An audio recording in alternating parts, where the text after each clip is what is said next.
All about anti-Semitism in Germany.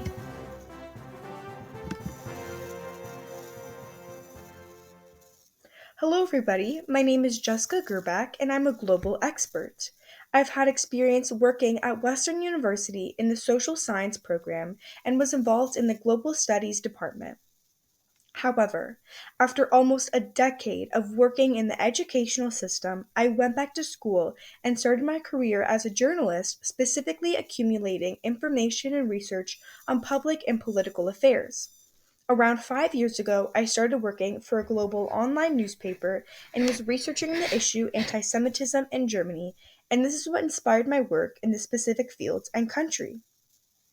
I've traveled to the country to talk with real citizens, accumulated research from online and offline sources, and I've come to a conclusion that anti Semitism is a major problem that is very prevalent in this country and deserves to be discussed. Why don't we first introduce Germany and talk a little bit about the actual country first? So let's take a look at a Germany Google Maps. Okay, so here is kind of like an overview of Germany and Europe. So if we just kind of zoom in, there we go, we can kind of see that Germany shares borders with Poland, Netherlands, Belgium, Austria, France. We can also see that Berlin is the capital of Germany. So if we also go and look at an Earth zoom of Germany, so this is kind of like satellite footage of the country. Just kind of look at it a little bit more closely. Again, we can see the country it shares borders with. You can see Berlin. So that's kind of just like an overview of the country. So specifically, Germany is located in the center of Northern Europe with a population of over 83 million. It is the seventh largest country located in Europe and second most populated. The country's landscapes includes mountains and rolling agricultural plains and forest hills. Northern Germany is made up of flat farmland-like and has access to streams and a variety of bodies of water. The streams and lakes were actually formed by glaciers during the Ice Age. Central Germany consists of forest-like land, and then southern Germany is made up by many different mountains. Berlin is the capital of Germany, and the country is divided into 16 states and then into 401 districts. Thriving tourist attractions rack up millions of dollars each year, include people's interests from all over the world on Germany's history, culture, and cuisine. Main religions in Germany include Protestantism and Roman Catholicism, which plays a large role in social norms, beliefs, and values held by people in Germany. Fun fact, people in Germany pay a church tax, which is part of their income tax and goes to building churches across the country, specifically in Eastern Germany.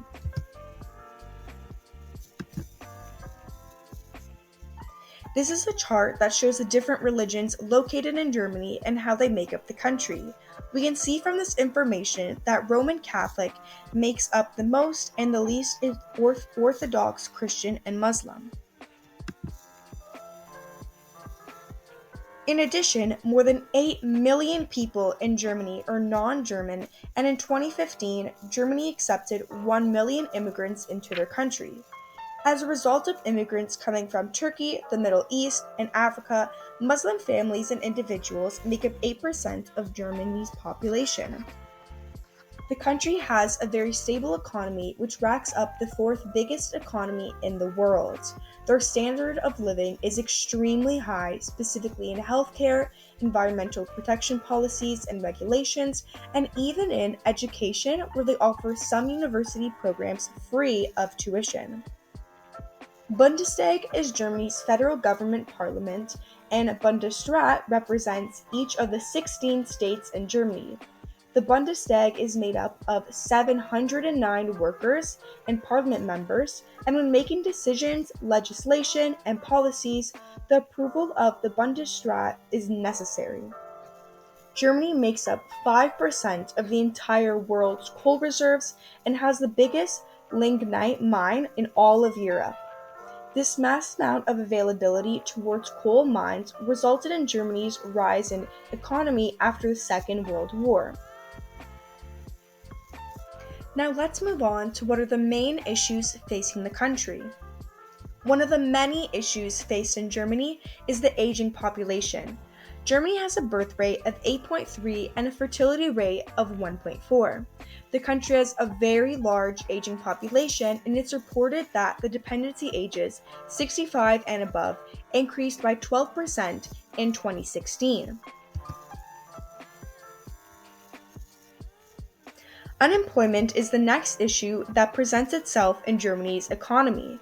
In 2005, Germany's unemployment rate stood at almost 12%, then decreased over the years, and in the last decade, it was at its lowest in 2019, being 5.2%, then increased, and now in 2022, the rate is at 5.3%. So this is a graph that shows how unemployment rates have altered since 2005 in Germany. In 2005, almost 12% of the population was affected by unemployment rates, but it's evident that the numbers have ultimately lowered over the years. However, we can see that they start to increase back in 2020. Another factor to these high rates of unemployment are the differences in women and men opportunities and wages. Women in Germany make almost 25% less compared to their male counterparts. Since a significant decrease of unemployed women in the 1950s, Germany struggled to recover from this rate. However, with the improvement of standards of living, the economic crisis, more women started to make waves in the occupation scene. However, even though their employment rate has increased, their opportunities to be able to access higher level positions in companies and businesses is still extremely limited and resulted in only around 9% of women taking roles in the upper and middle executive boards and administration. All of these issues and problems faced in Germany are extremely important. However, the main issue that I will be discussing is anti-Semitism in Germany. I'm sure most of you are very familiar with this topic in regards to Germany's history, especially if you have taken a history course and are knowledgeable on the specific of World War II. However, what many people fail to realize is that anti Semitism hasn't vanished or disappeared since the 1950s. It's still very present in today's society, including Germany's, but it is just very much better at hiding. These anti Semitic views are very prevalent in extreme right winged groups and political parties. It is reported that around 50% of Germans have very mild agreement with some of the anti Semitic viewpoints and theories. In 2017, there was reported over 600 anti Semitic hate crimes in the country, and the government explained that over 90% of them were triggered or inspired from right wing parties. The largest right-wing party in Germany is known as AfD, and in 2017 they got access to seats in Bundestag, which is Germany's parliament, and made them the first extreme right-wing party to have influence and recognition in the national government since the Nazis, who were defeated over 50 years ago. This party is trying to invalidate and silence the Jewish community in Germany and make learning and education regarding the Second World War and the Nazi Party limited and devalued. The party suggested that the government should cut costs and funding towards memorial sites and other hands-on experience learning, such as visiting former concentration camps and other Nazi sites. That is done to help teach Germany students about the tragedy that took place on German soil and land. Citizen safety should be the government's main priority. However, when a country is experiencing almost 700 hate crimes rooted by anti Semitism each year, that doesn't ensure the safety and well being of German citizens. To further explain how everyday life for Jewish German citizens is impacted by anti Semitism, the movie I Love You, I Love You Not gives a deep dive into this topic and discussion. The movie did come out in 1996 and is considered to be a comedy and romance. However, I still believe the message and themes are relevant to this topic and current events. The movie showcases the everyday life of a high school student named Daisy and how she is bullied and is facing problems with some of the other students as a result of her Jewish roots. Schools in Germany are very different now compared to the late 90s. However, I still think the movie's overall message and story portrays how anti Semitism, feelings, and ideology, especially in younger adults, impacts how the Jewish community is treated in Germany, even decades after the fall of Germany's Social Workers' Party. What kind of issue is this? This issue can be categorized into a social or cultural issue as a result of anti Semitism relating to individuals' values, attitudes, opinions, and viewpoints. As we discussed previously, there are still many German citizens that withhold mild or severe ideology connected to anti Semitism. Anti Semitism is thought, action, conversation, and inaction. When a person partakes in either of these, they are contributing to anti Semitism. However, this is also a political dilemma because of the abundance of information regarding the Jewish community spreads by very right winged groups and parties, such as the one we previously discussed, AFD.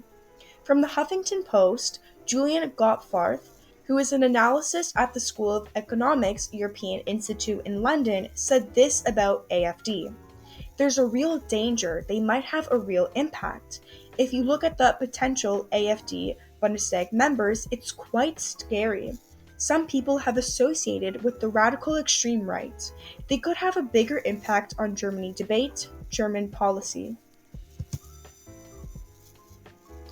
This chart describes how many incidents of violence are perpetrated by individuals in right-wing groups and parties. So we can go to the recent, year in this graph, which is unfortunately 2014. But I think it still does give you an overview on how very right-winged parties contribute to anti-Semitism incidents. So we have in 2014, around 30% of the incidents were perpetrated by right-winged groups. And then if we see left-wing, it's very, very small. Anti-Semitism can be found leaving its mark all over Europe and around the world. In a BBC report on anti-Semitism in Europe that was posted 3 years ago, over 16,000 Jewish people partook in the survey. 89% of Jewish individuals say that online anti-Semitism is a large issue in their country. 28% said they feel threatened or harassed in the last year, and 40% stated that they were physically scared of getting hurt or attacked because of their religion.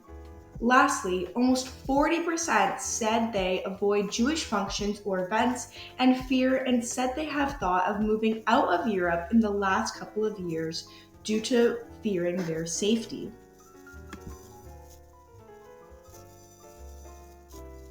From this graph, we can see that Germany has the highest percentage of individuals experiencing threats and harassment in the last 12 months and 5 years. 40% have been offended by anti-Semitism actions in the last 12 months, and over 50% say that they have been threatened in the last 5 years. This graph also showcases that anti-Semitism isn't only in Germany, but in other countries such as Belgium, Denmark, Austria, and the UK. However, anti-Semitism isn't a new issue. The problem can be dated back centuries ago and is found all throughout Germany's history.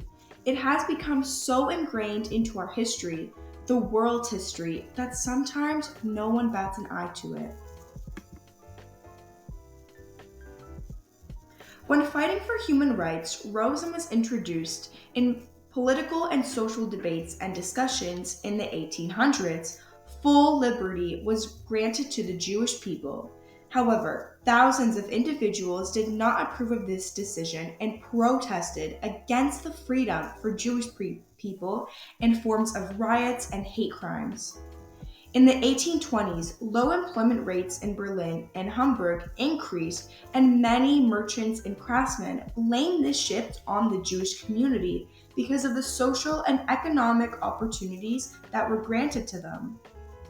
Violent protests and crimes broke out in Germany's most largest cities as a result of many lower class merchants and citizens accusing the Jewish people of increasing trade competition. Anti Semitism, crimes, and remarks continued in the 1900s and in the late 1920s and 30s.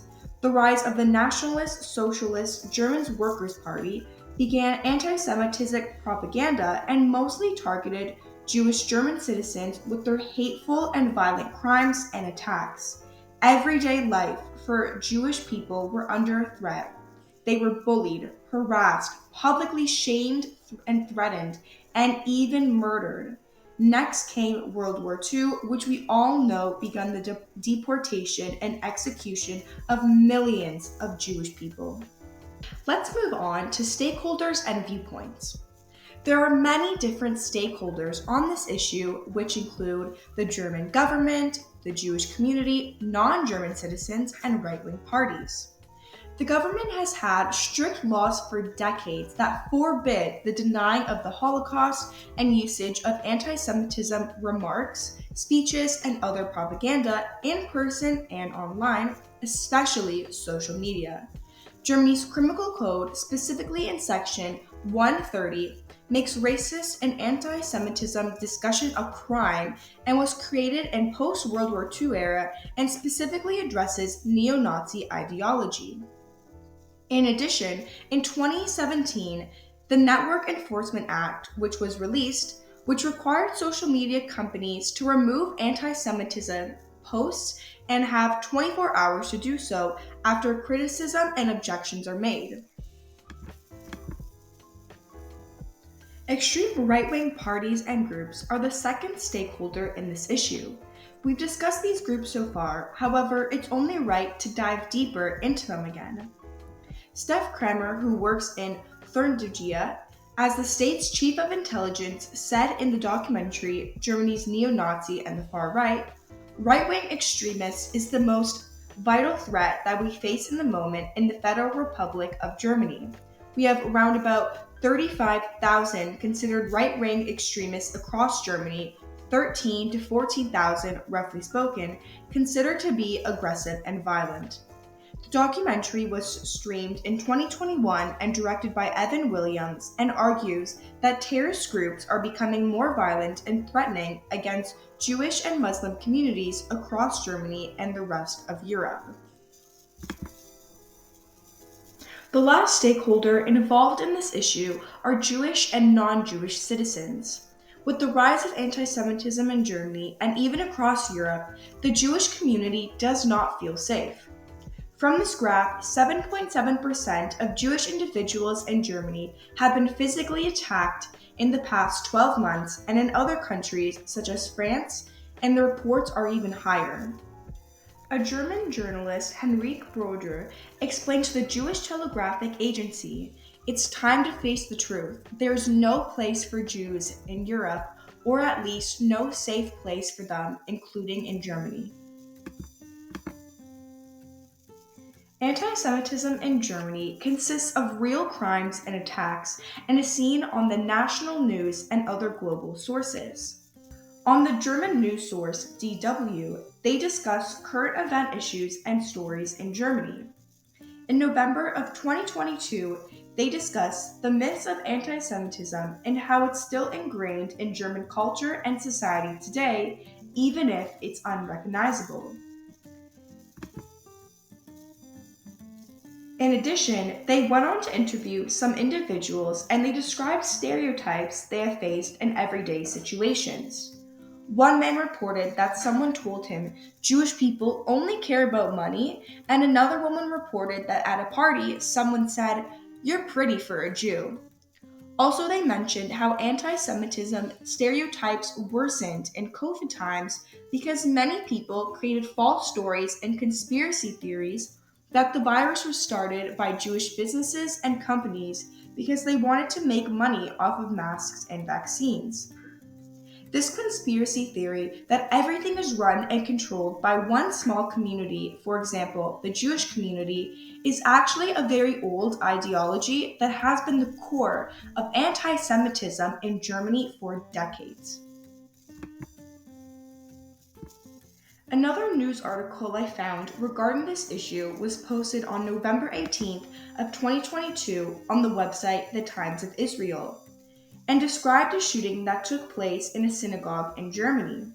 It occurred in a western town called Essen and had one of the oldest synagogues in Germany. The police suggested that this was another organized attack and threat on the Jewish community, and it adds to the numbers of violent racist crimes that cities and towns have been experiencing. However, it's important to ask, who else is affected by this issue, and does anti Semitism cross borders? Well, yes, anti Semitism can be found across the world. We've already mentioned some studies and statistics of it growing and spreading across Europe. However, there was a study by CNN that consisted of 7,000 participants from across countries in Europe, such as France, Austria, Germany, Hungary, Poland, Britain, and Sweden, and asked anti Semitic related questions regarding stereotypes and racist ideology and attitudes. So here is a news article, A Shadow Over Europe from CNN. And as we can see, it says a third of Europeans involved in the survey agree that the Jewish community used the Holocaust for their own gain. A third of participants, especially in Germany, Austria, Poland, and Hungary, agreed that discussing and education regarding the Holocaust distracts individuals from other issues that are occurring in the world and in other countries. In addition, 1 in 10 European participants admitted to having negative attitudes towards Jewish people, especially participants in Poland and Hungary. Lastly, around 30% said Jewish people have too much power and influence in politics, and in Germany, France, and Austria, around 20% said Jewish people have unnecessarily amounts of domination in the media. However, anti-Semitism also crosses oceans and continents and has made its way to Canada and the United States. Anti-Semitism has record high numbers in 2021 in Canada, specifically Quebec and British Columbia. This is a graph of hate crimes in Canada and who they are most geared to. On this graph, we can see that the number of anti-Semitism crimes in 2010s is increasing and was at the peak in 2017. Another chart showcases the visibly trend line that represents how hate crimes against Jewish Canadians are increasing.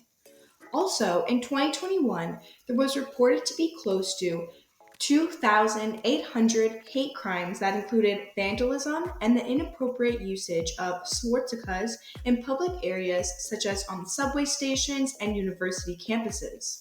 In addition, in Canada, anti-Semitism found online, on the internet, and social media has expanded by 12% in 2020.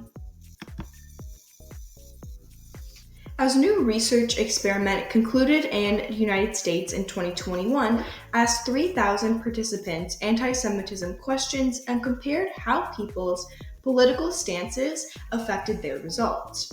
35% of conservative-related respondents agreed that Jewish community has access to too much power, compared to 5% of liberal learning participants agreeing with the statement. The study found that more than a third of Americans interviewed that said they are conservative aligned with the most anti-Semitic views. In 2019, another ADL study said that 60% of Americans agreed with 1 out of 11 stereotypes relating to Jewish individuals and anti-Semitism, and 11% of Americans agreed with most of the anti-Semitism stereotypes and opinions presented. Another experiment asked participants if they believe anti Semitism is currently an issue in the country, and it's clear that in 2016, 26% said no. Throughout the years, the seriousness towards this problem has decreased, and people are continuously believing that anti Semitism is not a problem. Now, if you look to the graph on the right, it is the same graph, but now it is an added answer of somewhat, and it's clear that it is most popular answer because throughout the years 2000 and 2016, an average of 60% said that it is not severe. Anti Semitism is an issue that affects millions of people, including the Jewish and non Jewish community. However, I'm sure you're asking the question, why should we care? It has been scientifically proven that experiencing discrimination or racist remarks increases stress levels, causes doubt, fear, insecurity, and heightens alcohol and drug abuse within specific communities. As a result of these mental dilemmas and problems, it can impact physical health and in individuals such as chronic stress, weak immune system, and high blood pressure. A good portion of the community doesn't feel included and accepted in Germany, and are started to pack their bags in case anti Semitism turns more violent and threatening the lives of Jewish communities and families. The funds given to Germany would be used to create organizations and further the education regarding anti Semitism so that Jewish families can be closer to living in peace and safety, which they haven't been able to experience in centuries. They could do everyday things such as go to school, travel to work, host family events, form long term loving relationships and friendships, and attend community celebrations without the need to hide and stay in secret. They could finally find their individuality, creativity, uniqueness, and sense of self without the judgment, threats, and acts of violence lingering over the Jewish community. Maybe then the Jewish families can finally be able to be accepted and honored in Germany and unpack their suitcases and stay a while. A manager of the 1,700 Years of Jewish Life in Germany Association said anti Judaism and anti Semitism are probably over 1,700 years old. But we also want to show what Jews have contributed to society in those years. There are many great initiatives today to create conversations between Jewish and non Jewish people in our society. The association is an organization in Germany funded by the government, and its purpose is to educate citizens regarding how the Jewish community has contributed to Germany and its history, society, and politics, and how to celebrate how Jewish families have survived and lived through extremely dangerous years in Germany, and how they have managed to keep and pass down traditions and holidays even in secret. The next organization that is currently fighting against anti Semitism in Germany and even across Europe is Jews Engaged with Society, and is actively combating discrimination in schools and helping furthering education surrounding this issue. The creator behind this association is Terry Schwarzerberg, and his mission is to motivate and give strength to Jewish individuals and non Jewish communities to stand up for human rights and publicly oppose discrimination. Some other campaigns and groups who have similar views and goals, like Jews Engaged with Society, include World Jewish Congress and CombatAntisemitism.org. However, the question I'm sure a lot of people are asking is, what will it take to solve this problem?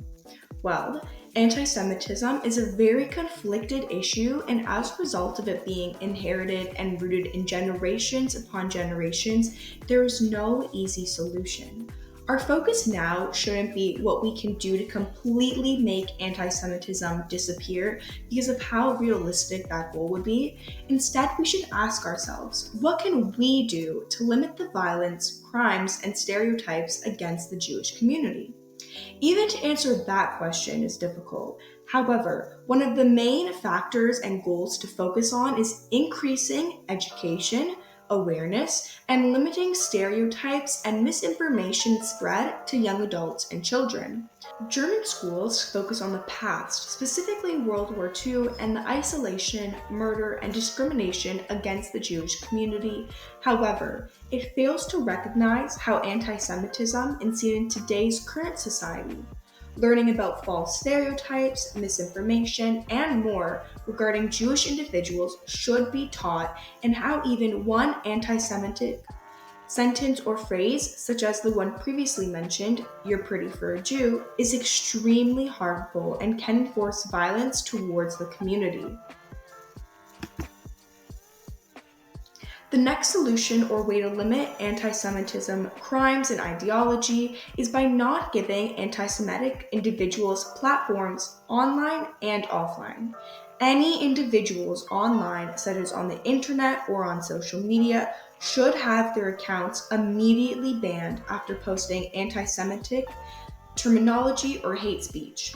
This results in limiting the connections and unity formed by anti Semitic groups and individuals and prevents them from finding each other and obtaining more power and influence. However, there are still individuals and groups that are heavily influential in the political scene, such as AfD in Germany. One of the things individuals in Germany can personally do in opposition towards the group is speaking up regarding concerns of the party. For example, making petitions, participating in rallies or marches that openly dispute the party and what they stand for. In addition, said by Kenneth Stern on the website My Jewish Learning, strengthen democracy. Hate of all kinds grows when democratic institutions, a free press, independent judiciary, and so on are weaker. When anyone's civil or human rights are under threat from political leadership, anti Semitism is likely to grow. Coming to a close, I hope from this presentation I've educated and convinced you that this is an extremely important issue that needs to be addressed. Millions of people around the world are facing anti-Semitism consequences, and it's up to each one of us to try and do our part to improve this issue as best as we can. Thank you for listening, and I truly hope you enjoyed it.